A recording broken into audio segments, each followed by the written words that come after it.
Deep within the suffocating silt of the Great Lakes, an ancient predator lies in wait, a jawless skeletal nightmare that has survived 4 mass extinctions. For 12 millennia, this living fossil was held captive by a thundering fortress of whitewater, Niagara Falls. But in 1824, human ambition dared to outsmart nature.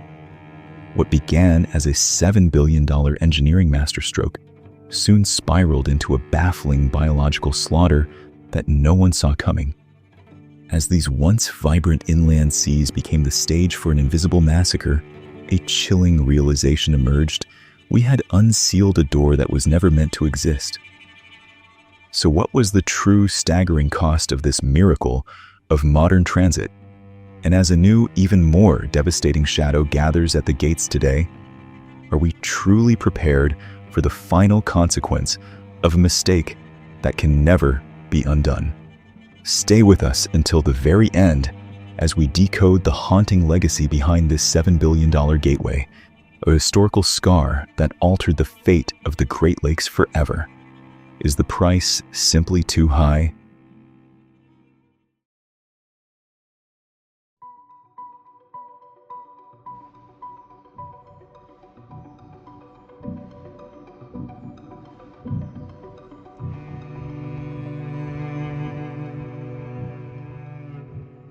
The sea lamprey is not a fish.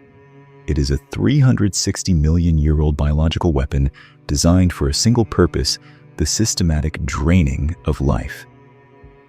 To understand the $7 billion collapse of the Great Lakes, we must first analyze the primary suspect, an agnathan or jawless vertebrate that has remained virtually unchanged since before the first dinosaur walked the earth. This living fossil has successfully navigated 4 mass extinctions, including the Great Dying, that wiped out 90% of marine life, proving its resilience as one of the most successful predators in evolutionary history. The anatomy of the sea lamprey is a masterpiece of lethal minimalism. It possesses no bones, only a flexible skeleton of cartilage, and lacks scales, a stomach, or paired fins. Its most terrifying feature is the oral disc, a circular suction cup mouth lined with concentric rows of jagged horn-shaped teeth. These teeth are designed to lock onto the slick skin of a host with unbreakable tenacity.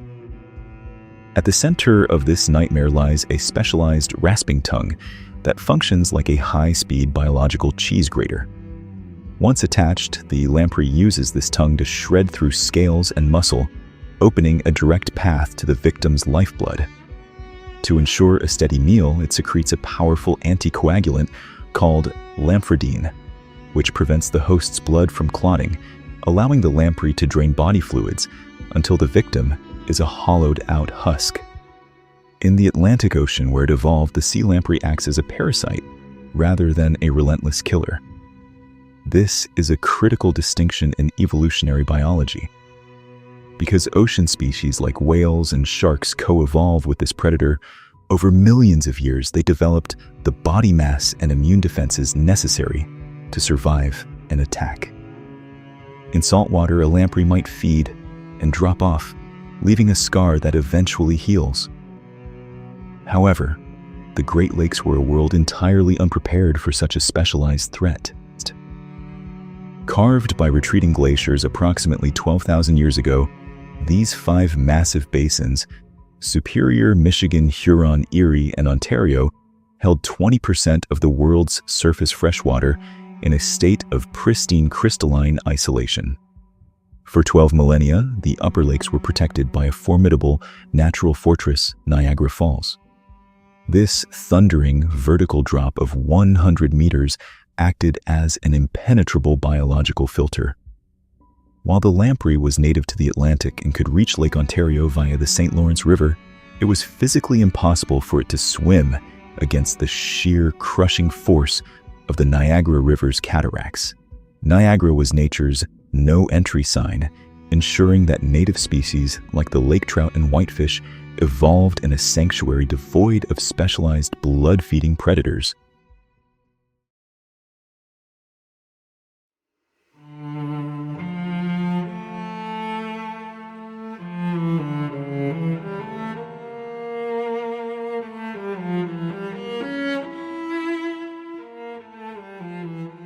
In 1824, a Canadian entrepreneur named William Hamilton Merritt decided to rewrite the map of North America.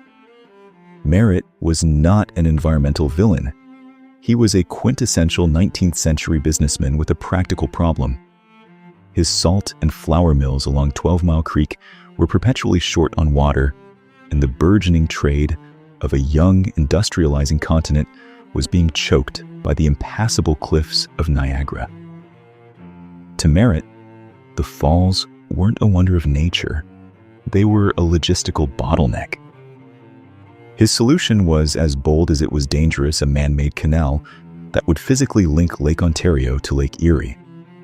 By carving a trench through the Niagara Peninsula, Merritt intended to tame the wild waters by bypassing the falls entirely. On November 30th, 1829, exactly 5 years after the first sod was turned, the impossible became reality. 2 schooners, the Annie and Jane and the R.H. Broughton, successfully climbed the Niagara Escarpment.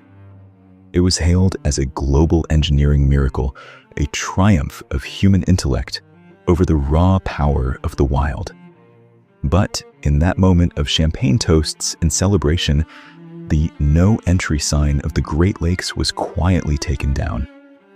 Merritt had unintentionally built a bridge for a prehistoric monster. To understand how a simple industrial ditch transformed into a biological highway, we must analyze the mechanical heart of the canal, the lock system. Because Lake Erie sits approximately 325 feet higher than Lake Ontario, ships cannot simply sail through. They must navigate what engineers call a water staircase.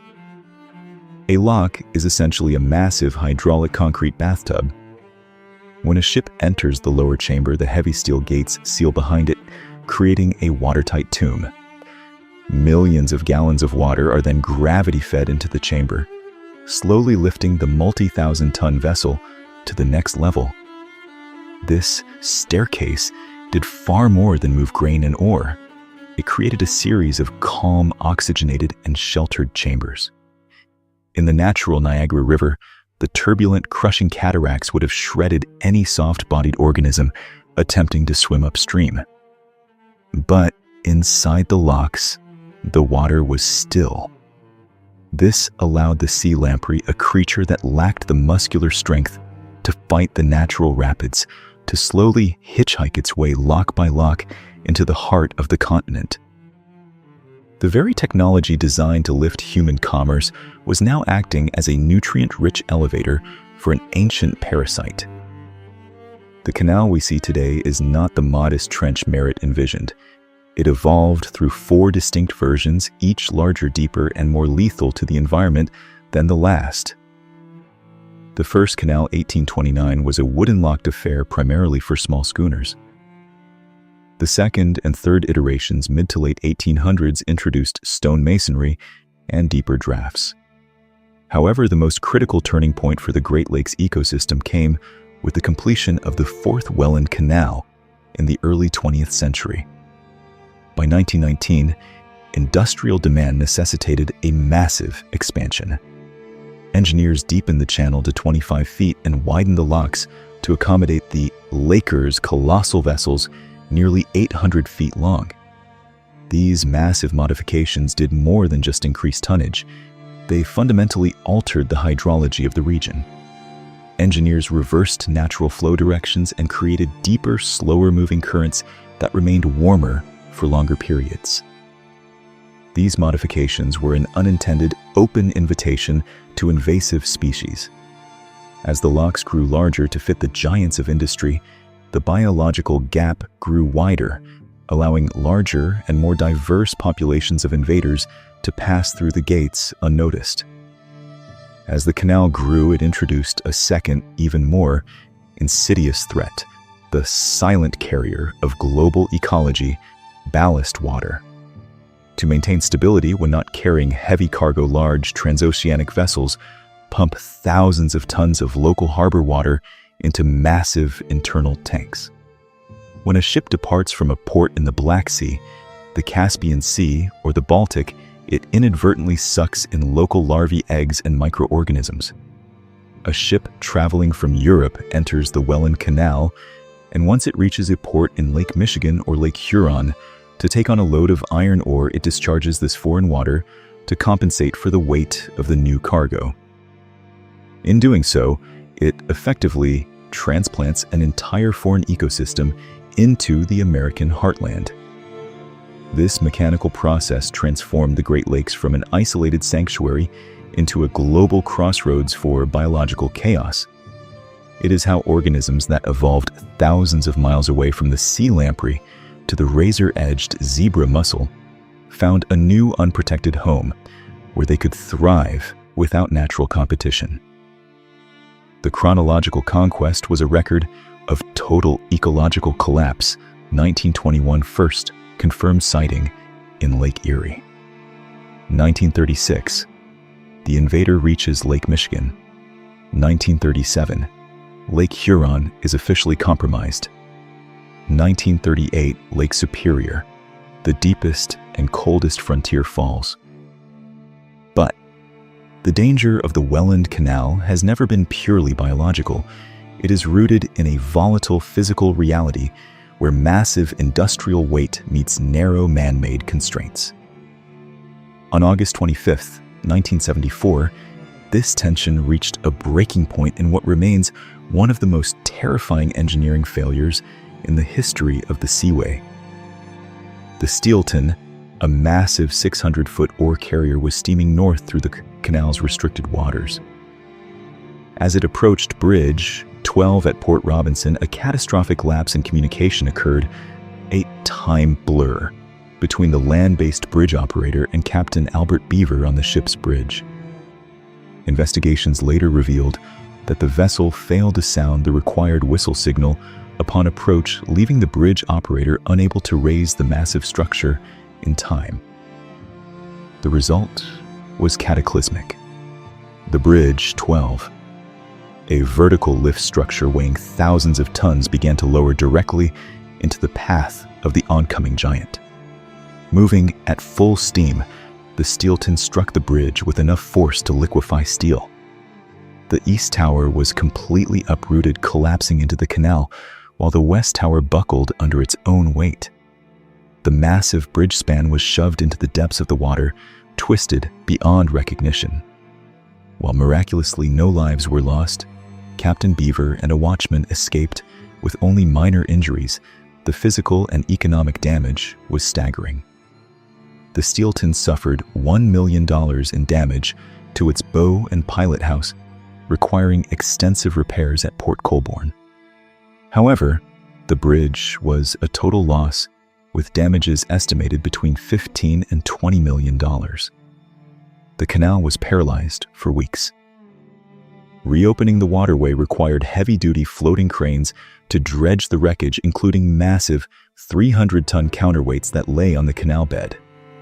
The shipping lane remained closed until September 9th, costing the North American economy millions in lost transit time. But for the people of Port Robinson, the trauma never ended. To this day, Bridge 12 has never been rebuilt. Officials concluded that the local traffic volume, serving only about 2,000 pedestrians and 6,000 cyclists annually, could not justify the astronomical cost of a new bridge or a tunnel. Instead, since 1977, the community has been served by a small 5-car ferry. This permanent scar physically severed the town in two, forcing motorists into long detours through the Main Street Tunnel in Welland. It stands as a haunting reminder of the inherent volatility of forcing industrial giants through the tight artificial veins of our continent. The Steelton disaster is a physical manifestation of the law of unintended consequences that defines the entire Welland Canal project. We built this corridor with a singular, narrow focus: the movement of grain and steel. We succeeded in building the industrial engines of Chicago, Detroit, and Toronto, and we created a $7 billion maritime economy. But in our obsession with mechanical efficiency, we broke the lock on the most important freshwater system on Earth. Just as the Steelton pilot house was crushed by the very bridge meant to facilitate its passage, the Great Lakes ecosystem was crushed by the very canal meant to bring it prosperity. The moment the first lock was opened, the 12,000-year-old biological fortress of Niagara was dismantled. The door was left wide open, the barrier was gone, and the Great Lakes were left defenseless against an ancient tooth-lined hunger. This was the definitive moment. The pristine wilderness of the inland seas died. It was replaced by a permanent artificial state of management, a world where we must use chemical poisons like TFM and electrical barriers just to keep the system from collapsing. Even similar accidents like the 2001 Winddock disaster at Bridge 11 prove that we haven't mastered this environment. We conquered the falls, but in our haste to bypass Niagara, we invited a biological and physical instability to stay forever. The miracle of 1824 has become the maintenance of 2026, a permanent debt paid in millions of dollars, and a landscape that will never truly be wild again.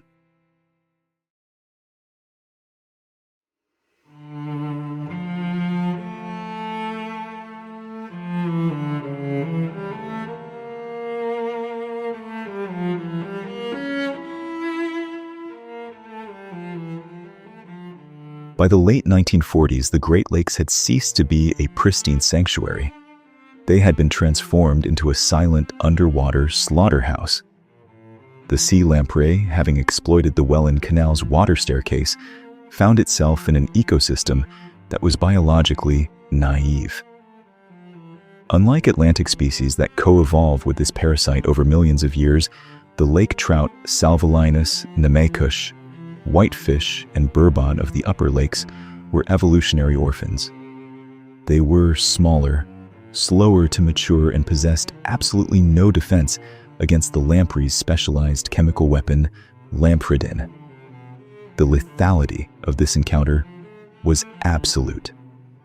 Biologists estimate that in the closed environment of the Great Lakes, only 1 out of every 7 fish attacked by a lamprey survived. The survivors were often so weakened by blood loss and secondary infections that they failed to spawn, leading to a total reproductive collapse. To understand the efficiency of this killer, consider the math. A single sea lamprey during its brief 12 to 18-month parasitic feeding cycle is capable of killing 40 pounds of fish. The fall of the lake trout, the apex predator and the economic backbone of the entire Great Lakes region, was staggering in its speed and scale. In the years before the invasion, the commercial harvest of lake trout in the upper lakes averaged a robust 15 million pounds per year, sustaining thousands of families and a complex supply chain. By the early 1960s, that number had plummeted to a ghost-like 300,000 pounds.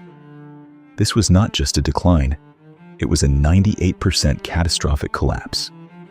In Lake Michigan, the destruction was so thorough that the native trout population was effectively rendered extinct in less than 2 decades.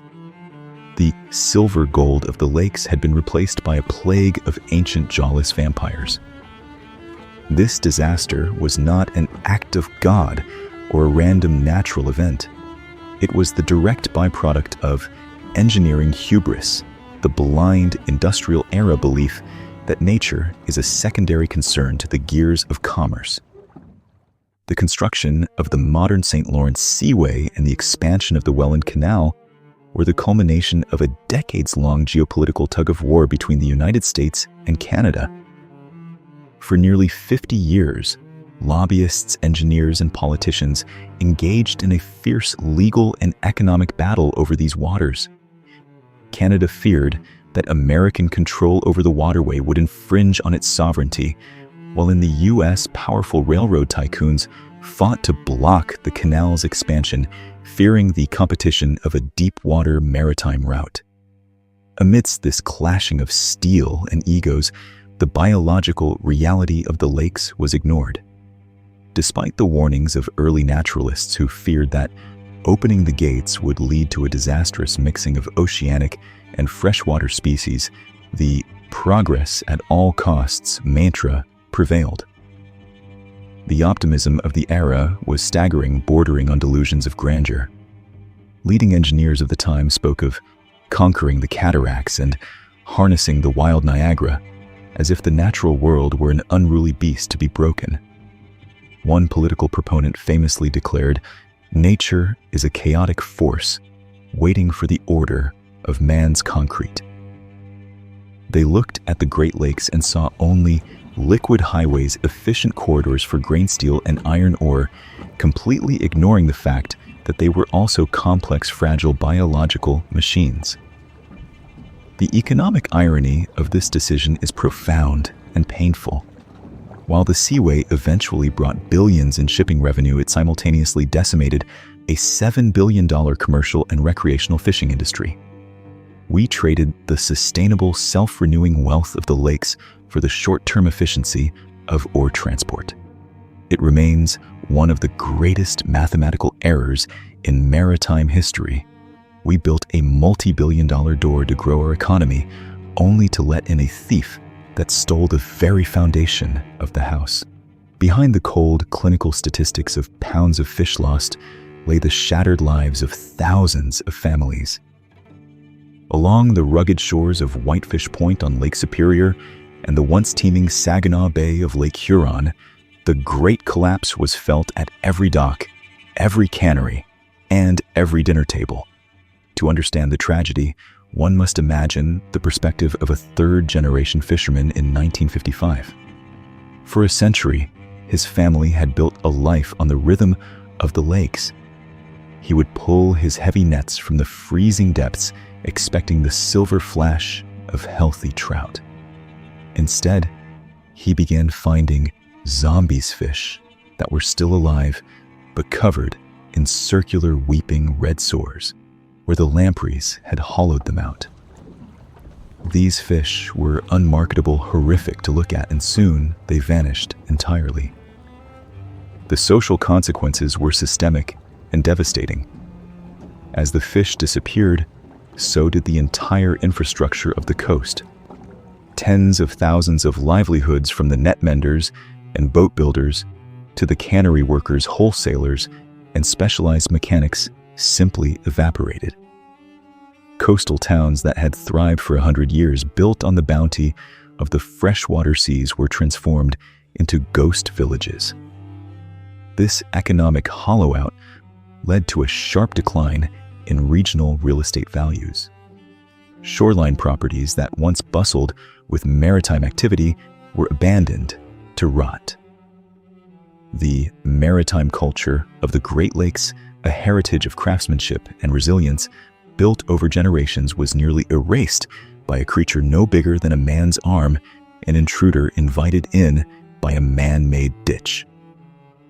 The collapse of the 1950s serves as a chilling, permanent reminder of what happens when public policy is dictated by short-term financial gain and biological illiteracy. We believed that the mighty Niagara could be bypassed with zero consequence. We believed that the Great Lakes were too large to fail, that their vastness would somehow absorb any mistake we made. As the 1960s dawned, the Great Lakes had become a graveyard of iron and scales.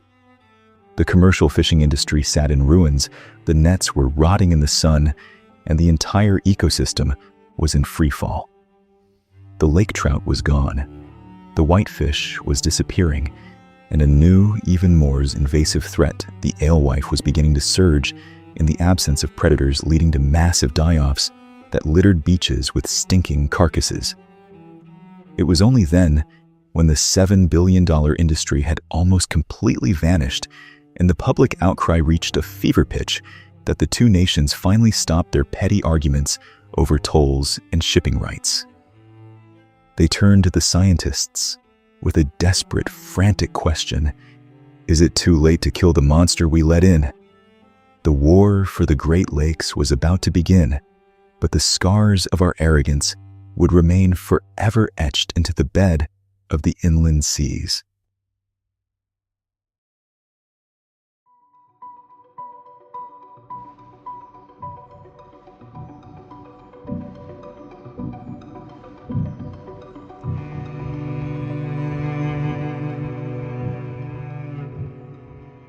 In a rare and desperate moment of bilateral cooperation, the United States and Canada set aside decades of political bickering over shipping tolls and sovereignty. In 1955, they formed the Great Lakes Fishery Commission, GLFC. Their mandate was singular, urgent, and seemed scientifically impossible to find a way to eradicate the sea lamprey without destroying the remaining native life in the process. The battleground for this scientific war was the Hammond Bay Biological Station in Michigan. What followed is documented as one of the most grueling and persistent chapters in the history of modern biology. Scientists knew that trying to kill the lamprey in the open, vast waters of the lakes was futile. Instead, they targeted the predator's Achilles heel, its life cycle.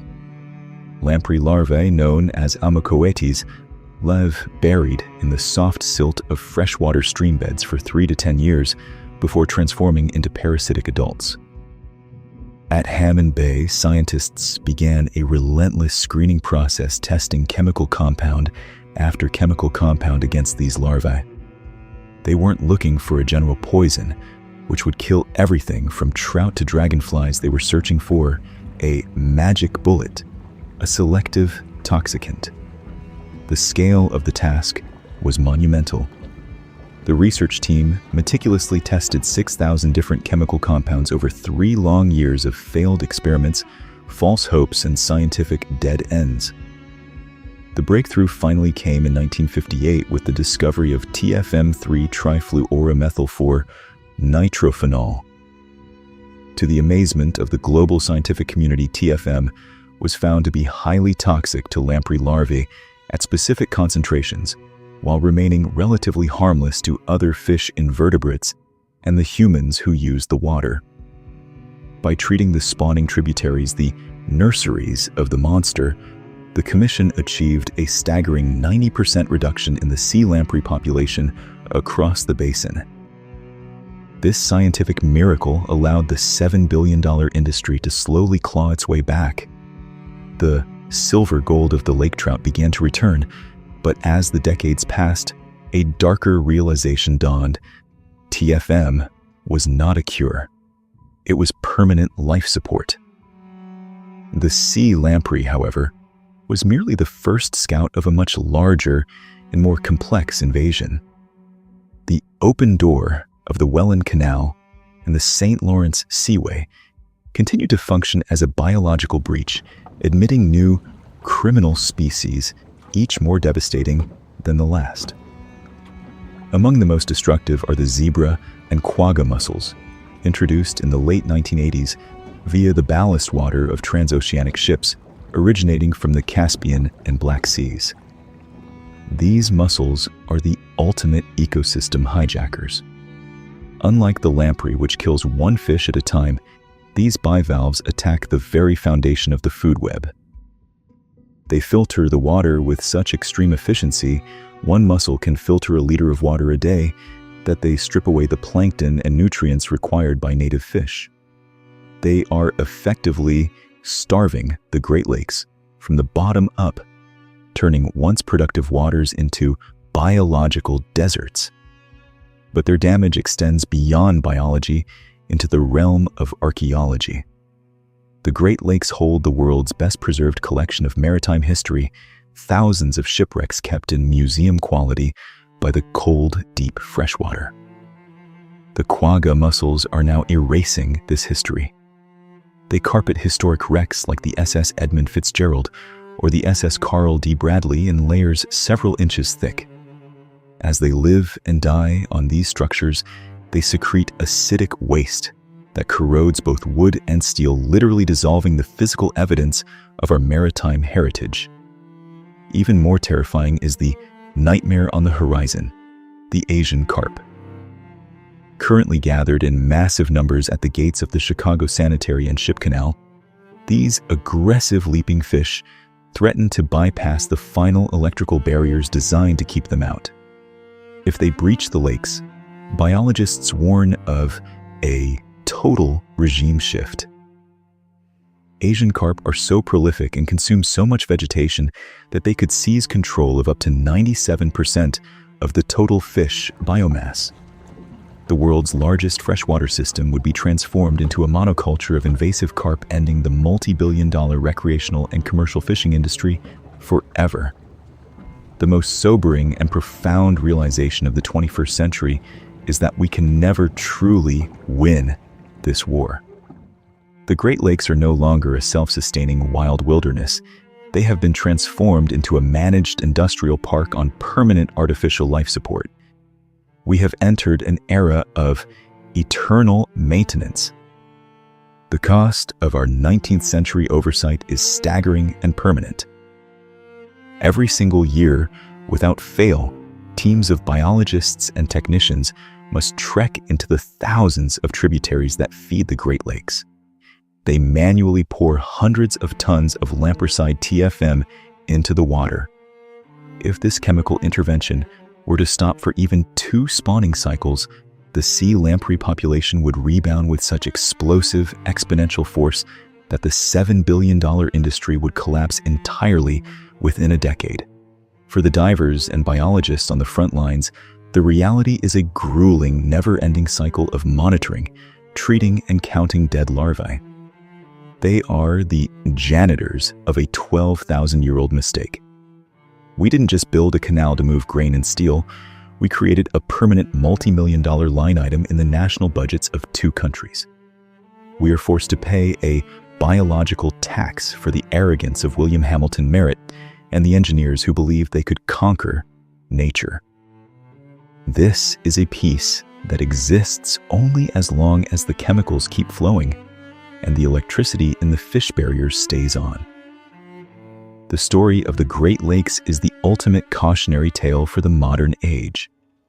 It is a haunting reminder that in our relentless race for progress and economic efficiency, we often trade the priceless for the profitable. The $7 billion mistake of the Welland Canal teaches us a hard truth. A door once opened is nearly impossible to close. Today, the Great Lakes remain breathtakingly beautiful, but it is a fragile beauty.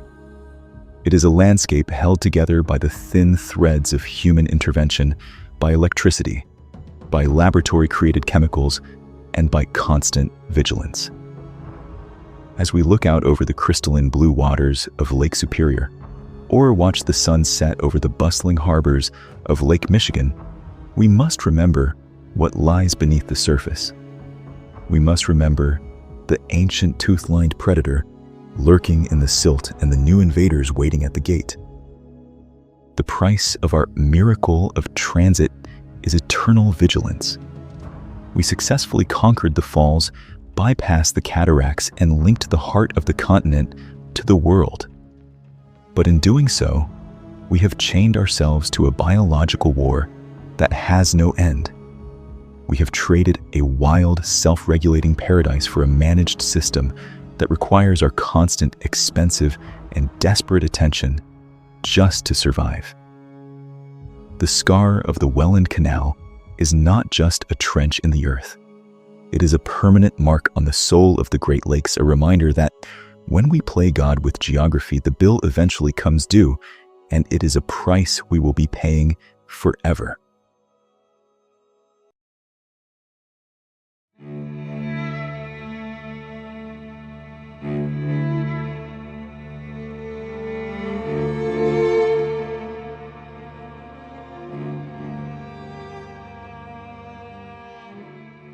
My dear friends, we began this journey in 1824 with William Hamilton Merritt's vision of a prosperous, interconnected continent. The goal was simple: to create wealth. And by the metrics of the 19th and 20th centuries, we succeeded. The Welland Canal and the subsequent St. Lawrence Seaway moved billions of tons of iron ore grain and coal, fueling the rise of industrial titans like Detroit, Cleveland, and Toronto. But history has a way of balancing the ledgers in blood and bone. The $7 billion commercial and recreational fishing industry that was nearly obliterated in the mid-20th century remains the ultimate indictment of our industrial short-sightedness. We built a canal to generate profit only to find ourselves spending more than we ever gained just to mitigate the damage. the biological tax we pay today, millions of dollars spent annually on TFM treatments, electrical barriers, and constant scientific monitoring, is a permanent debt. It is a recurring payment on a loan of progress that we can never fully pay off. We have created an economic paradox where our engineering miracles require perpetual expensive maintenance just to keep the surrounding environment from total collapse. The story of the Sea Lamprey and the Welland Canal serves as a stark, chilling message for the future. Some doors, once opened, can never be closed. When the first schooners climbed the Niagara Escarpment in 1829, we didn't just open a shipping route, we breached a 12,000-year-old biological fortress. We assumed that the vastness of the Great Lakes would be a buffer against any mistake. Instead, we learned that a single man-made ditch could undo 12 millennia of evolutionary isolation. Today, even if we were to physically fill the Welland Canal with concrete and revert the landscape to its 1823 state, the monster is already inside. The sea lamprey, the quagga mussel, and the looming threat of the Asian carp are now permanent residents of the American heartland. We have traded a self-regulating, pristine wilderness for a fragile, managed landscape that exists on a hair trigger of human intervention. As we stand on the shores of these inland seas today, the water looks clear, and the trout are beginning to rise again. But this beauty is artificial. It is a piece held together by chemicals and electricity. It forces us to confront a haunting question about the nature of our species.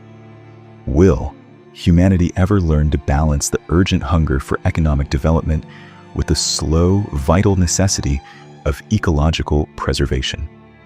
Or are we destined to remain technological gods who are perpetually forced to pay for the engineering miracles of our own making?